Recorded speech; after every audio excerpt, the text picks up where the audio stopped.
সেইটো আকৌ নতুন কি ওলালে হু চাইজ দাস ভাৰত চৰকাৰকে মনো খাতিৰ নকৰো হু দ্য হেল ইউ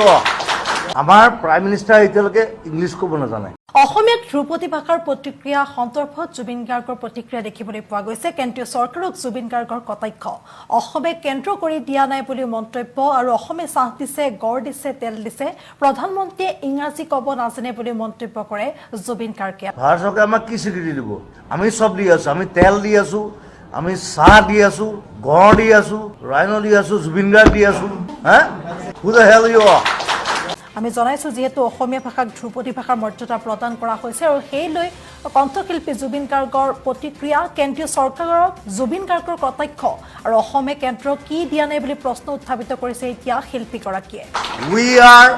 মোৰ মডাৰ্ণ দেন ইউ আমাৰ প্ৰাইম মিনিষ্টাৰ এতিয়ালৈকে ইংলিছ ক'ব নাজানে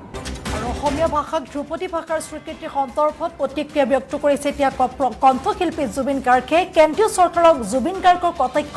আৰু অসমে কেন্দ্ৰ কি দিয়া নাই বুলি এতিয়া প্ৰশ্ন উত্থাপিত কৰিছে জুবিন গাৰ্গে অসমে চাহ দিছে গড় দিছে তেল দিছে বুলি মন্তব্য কৰিছে কণ্ঠশিল্পীগৰাকীয়ে আৰু প্ৰধানমন্ত্ৰীয়ে ইংৰাজী ক'ব নাজানে বুলি মন্তব্য কৰে জুবিন গাৰ্গে